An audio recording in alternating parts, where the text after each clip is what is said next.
లో వింత వాతావరణం కనిపిస్తోంది. సముద్ర తీర ప్రాంతాల్లో అలజడి పెరిగింది. అల్పపీడన ద్రోణి ప్రభావంతో కోనసీమ జిల్లాలో సముద్రం ముందుకు వస్తే విశాఖలో సముద్రం వెనక్కి వెళ్ళింది. విశాఖ తీరంలో సముద్రం వెనక్కి వెళ్లడంతో రాళ్లు బయటపడ్డాయి. అక్కడి నుంచి మరింత సమాచారాన్ని మా ప్రతినిధి రాజు అందిస్తారు. ఋతుపవనాలు అల్పపీడన ద్రోణి ఉన్నటువంటి నేపథ్యంలో అటు సముద్ర తీర ప్రాంతాల్లో వాతావరణం ఒక్కసారిగా మారుతుంది. సముద్ర తీర ప్రాంత పరిస్థితులు కూడా మారుతున్నటువంటి పరిస్థితి అయితే కనిపిస్తుంది. ఎందుకంటే ముఖ్యంగా చూస్తే ఒక పక్కన అటు బంగ్లాదేశ్, అదేవిధంగా పశ్చిమ బెంగాల్లో తీరాల్లో వాయుగుండం తీరం దాటిన తర్వాత సముద్రంలోని ఆటుపోట్లకు సముద్ర తీర ప్రాంతాలన్నీ కూడా ఒక విధంగా చెప్పాలంటే పూర్తిగా మారిపోతున్నటువంటి పరిస్థితి అయితే ఉంది. ముఖ్యంగా అటు ఆంధ్రప్రదేశ్కి సంబంధించి బోర్డర్ ప్రాంతాలైన ఇచ్చాపురం బోర్డర్ నుంచి ఇటు మొత్తం నెల్లూరు వరకు కూడా అనేక ప్లేసెస్లో డిఫరెంట్ వాతావరణం అయితే ఉంది. ఇప్పుడు ప్రస్తుతం చూస్తే అంటే అటు బంగాళాఖాతంలో ఏర్పడినటువంటి వాయుగుండం తీరం దాటిన తర్వాత రానున్నటువంటి 4 రోజులు వర్షాలు కురుస్తాయని వాతావరణ శాఖ అధికారులు చెప్తున్నటువంటి నేపథ్యంలో ప్రస్తుతం విశాఖలో అయితే భారీగా వర్షం కురుస్తున్నటువంటి పరిస్థితి కనిపిస్తుంది. ఒక్కచోటే కాదు, ముఖ్యంగా మనం చూస్తే సముద్రంలో ఉన్నటువంటి అలల తీవ్రత, ఆటుపోట్లు కనుక మనం ఒక్కసారి గమనిస్తే ముఖ్యంగా చూస్తే అటు ఉమ్మడి తూర్పుగోదావరి జిల్లాకు సంబంధించి ప్రస్తుతం అంబేద్కర్ కోనసీమ జిల్లాలో ఉన్నటువంటి రాజోలు ప్రాంతంలో ఈ అల్పపీడన ద్రోణి ప్రభావంతో సముద్రం అయితే ముందుకు వచ్చినటువంటి పరిస్థితి అయితే ఉంది. ముఖ్యంగా చూస్తే ఈ ఆటుపోట్ల వల్ల, ఎందుకంటే అటు ఉదయం సాయంత్రం ఖచ్చితంగా సముద్రపు ఆటుపోట్లు అనేవి కొనసాగుతాయి. కానీ ఈ మొత్తము 4 గ్రామాల పరిధిలో ముఖ్యంగా చూస్తే అంతర్వేది, కేసనపల్లి, చింతలమోరి, కరవాక ఈ ప్రాంతాలకు సంబంధించి మొత్తం 4 గ్రామాల పరిధిలో ఇంచుమించుగా సముద్ర తీరం నుంచి సముద్రం 500 మీటర్ల కంటే ముందుకు సొచ్చుకొచ్చినటువంటి పరిస్థితి అయితే ఉంది.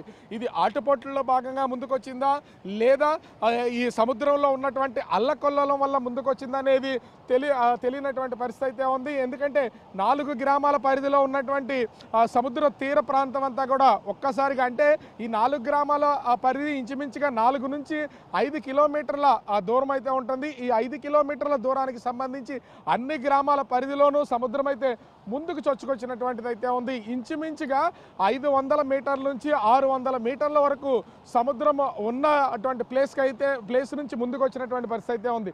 ప్రస్తుతం మనం చూస్తున్నటువంటి ఈ లొకేషన్, ఇది విశాఖ లొకేషన్. మనం చూస్తున్నటువంటి పెద్ద పెద్ద రాళ్ళు ఉన్నాయి. గడిచినటువంటి 2-3 రోజుల్లో ఈ రాళ్ళేమి కంటికి కనిపించలేదు. ఎందుకంటే ఒక పక్కన బంగాళాఖాతంలో ఏర్పడినటువంటి అల్పపీడన ద్రోణి అటు వాయుగుండంగా మారి తీరం దాటినటువంటి నేపథ్యంలో సముద్రం కొంత ముందుకొచ్చింది. అయితే సముద్రం వాయుగుండం తీరం దాటిన తర్వాత ఒక్కరోజు గడిచేసరికి ప్రస్తుతం విశాఖపట్నంలో సముద్రం అనేది వెనక్కి వెళ్ళినటువంటి పరిస్థితి అయితే మనం చూస్తున్నాం. సునామీ వచ్చినప్పుడు ఏ రకమైనటువంటి వాతావరణం ఉంటుందో, సముద్రం ఏ విధంగా అయితే ముందుకు చొచ్చుకుని వస్తుందో అదే పరిస్థితులు ప్రస్తుతం అయితే అంబేద్కర్ కోనసీమ జిల్లా అంతర్వేది సమీపంలో ఉన్నటువంటి 4 గ్రామాల పరిధిలో కనిపిస్తున్నటువంటిది. ముఖ్యంగా ఈ 4 గ్రామాలకు సంబంధించి అంతర్వేది, అదేవిధంగా కేసనపల్లి, చింతలమోరి, కరవాక ఈ గ్రామాల్లో ఉన్నటువంటి ప్రజలు ఒక విధంగా తీవ్ర భయాందోళనకి గురవుతున్నటువంటిది అయితే ఉంది. ఎందుకంటే ఒక్కసారిగా మొత్తం సరుకు చెట్లు, అదేవిధంగా జామాయిల తోటలు, ముఖ్యంగా కొబ్బరి తోటలు ఉన్నటువంటి నేపథ్యంలో వీటిలోనికి ఇవన్నీ కూడా వాటర్ అంతా కూడా ఒక్కసారిగా వచ్చింది. అది దాటుకుని ఇళ్లల్లోకి ఊళ్ళ మీదకి వస్తుందనే భయాందోళన అయితే ఉన్నటువంటిది అయితే ఉంది. మనం ప్రస్తుతం వైజాగ్లో కనిపిస్తున్నటువంటి సముద్రపు అలల తాకిడి ఏ విధంగా ఉందో చూడొచ్చు. సముద్ర అలలు ఒక పక్క నుంచి ఎగసిపడుతున్నాయి. కానీ కంటిన్యూగా కురుస్తున్నటువంటి వర్షానికి తోడు సముద్రపు అలలు ఎగిసిపడుతూ ఉన్నటువంటి నేపథ్యం ఒకటి ఉంటే, ఇక్కడ సముద్రం వెనక్కి వెళ్ళినటువంటి వాతావరణం కూడా కనిపిస్తుంది. ఎందుకంటే గడిచినటువంటి 3 రోజుల్లో ఉన్న వాతావరణం ప్రస్తుతం అయితే వైజాగ్లో లేదు. నిన్న మొన్నటి వరకు ఈ బండరాళ్ళన్నీ కూడా కనుమరుగై ఉన్నాయి. కానీ ఇప్పుడు ప్రస్తుతం అయితే ఇవి తేలి, అంటే సముద్రం వెనక్కి వెళ్ళినటువంటి నేపథ్యంలో ఇవన్నీ కూడా బయట కనిపిస్తున్నటువంటి పరిస్థితి అయితే ఉంది. అంటే 2 ప్రాంతాల్లో పక్కపక్కగా ఉన్నటువంటి ఒక పక్కన విశాఖపట్నం జిల్లా, అదేవిధంగా ఉమ్మడి తూర్పుగోదావరి జిల్లాలోని అంతర్వేది సముద్ర తీర ప్రాంతాల్లో 2 భిన్నమైనటువంటి వాతావరణాలు కనిపిస్తున్నాయి.